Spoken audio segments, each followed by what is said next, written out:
Hello बच्चों, good morning to all. हम आज पहला जो वीडियो लेके आए हैं हमारी 12th क्लास का पहला चैप्टर विलियन और विलियन का जो उदाहरण नंबर फर्स्ट है वो लेकर आए हैं एग्जाम्पल नंबर 1.1। आप देख पा रहे होंगे इस क्वेश्चन को हम करने जा रहे हैं। तो देखिएगा, क्वेश्चन है हमारा एथिल ग्लाइकोल लिखा हुआ है। आप देख पा रहे होंगे एथिल ग्लाइकोल जिसका फार्मूला है C2H6O2, जिसके मोल अंश की गणना करनी है हमें, और मोल अंश निकालने के लिए हमें क्या करना है वो आगे हम देख लेंगे। और आगे लिखा हुआ विलियन के लिए C2H6O2 का 20% द्रव्यमान दिया हुआ है। ठीक है जी, तो हम इस क्वेश्चन को एक बार कर लेते हैं, तो आगे जाते हैं और क्वेश्चन शुरू करते हैं। तो हमें देख पा रहे हैं कि भी एथिल ग्लाइकोल दिया हुआ था हमें। एथिल ग्लाइकोल का सूत्र है C2H6O2।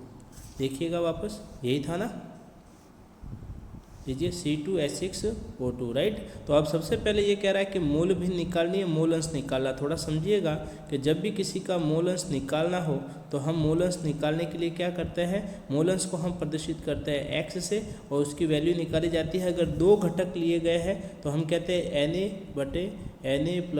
+ Nb, ऐसा निकालते हैं। और जब दूसरे की बात करेंगे यानी कि एक घटक की बात और दूसरे जब b की बात करेंगे तब हम कहेंगे Nb/Na + Nb। तो ये दो फॉर्मूले हैं हमारे पास में। अगर पहले की बात की जाएगी तो पहले वाला लेंगे, दूसरे की कहेंगे तो दूसरे वाला लेंगे। यहाँ पे ध्यान दीजिएगा, जो Na लिखा हुआ है वो है आपका मोल। तो पहले हमें क्या करना है, इस प्रश्न में मोल ज्ञात करना पड़ेगा। और मोल ज्ञात कैसे किया जाता है, हमने पढ़ा हुआ है कि मोल ज्ञात करने के लिए हम क्या करते हैं कि ग्राम के अंदर यानी जो वैल्यू ग्राम में दे रखी है उसमें उसका मौल द्रव्यमान का क्या लगाते हैं, भाग लगाते हैं। मौल द्रव्यमान का क्या लगाते हैं, मौल द्रव्यमान का भाग लगाता है, यानी कि अणुभार का भी भाग लगाया जा सकता है। तो ग्राम बटे अणुभार का भाग लगाएंगे तो मोल ज्ञात हो जाएगा और फिर मोल बटे कुल मोलों की संख्या लगा के XA की वैल्यू निकाली जाएगी। आते हैं बैक की तरफ और करते हैं। देखिएगा यहाँ पे क्या लिखा हुआ है। यहाँ ये हमारे पास एथिल ग्लाइकोल है, इसको हम A बोल देते हैं। और फिर जब कोई दूसरी वैल्यू नहीं दी हुई हो तो उसको हम जल मानेंगे, वाटर मानेंगे, ये हमारा B होगा। तो यहाँ पे दो घटक होंगे, एक तो एथिल ग्लाइकोल A और दूसरा जो है वो है वाटर जो कि B। ठीक है, तो हमारे पास पहले एथिल ग्लाइकोल के मोल ज्ञात करने हैं। तो एथिल ग्लाइकोल के लिए ऊपर तो ग्राम की वैल्यू और नीचे इसके मोलर द्रव्यमान की वैल्यू निकाल लेंगे। वैसे ही जल की बात करेंगे तो जल के लिए भी जो ग्राम की वैल्यू है वो और उसके लिए मोलर मास है वो। समझ गए होंगे क्या करना है। मोल ज्ञात करने के लिए हमेशा ग्राम बटे मौल द्रव्यमान लगाया जाता है, तो ग्राम बटे मौल द्रव्यमान लगाना है, दोनों के लिए लगाना है। तो यहाँ पे हमें 20% दिया हुआ, देख लीजिएगा। तो जब कोई एक 20% दिया हुआ है तो बचा हुआ कितना होगा, 80%। तो समझिएगा यहाँ एथिल ग्लाइकोल कितना है 20, तो जल कितना होगा 80, है ना, समझ गए होंगे। तो यहाँ पे देखिएगा क्या कर रहा है, ये एथिल ग्लाइकोल दे रखा है कितने हैं, तो हम ये कह रहे हैं कि एथिल ग्लाइकोल की मात्रा है 20 ग्राम, तो उसका मौल द्रव्यमान कितना है उसका उसमें भाग दे दो।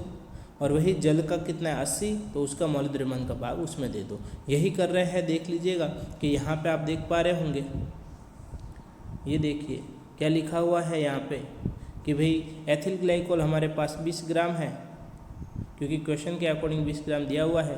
और एथिल ग्लाइकोल को जब जोड़ा गया तो आप देख पा रहे होंगे यहाँ पे 12, 6 और 12। कि सर ये कैसे आया, तो एथिल ग्लाइकोल में 2 कार्बन है, 2 कार्बन है तो 12 × 2, फिर हाइड्रोजन के 6 और O2 के 2, 2 12, यानी टोटल हो गया 62।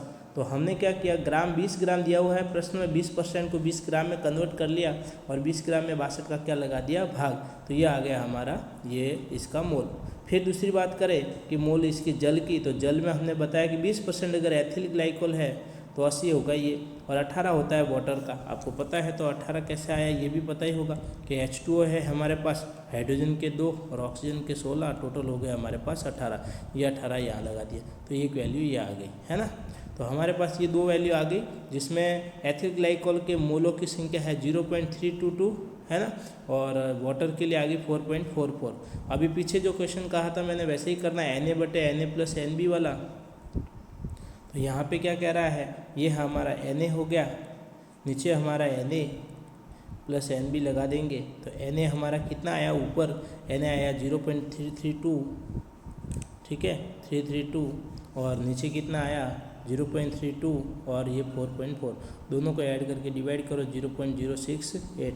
वही वाटर के लिए निकालना होता तो वाटर के लिए हमारा 4.44 होता और नीचे दोनों की वैल्यू प्लस करके 0.932।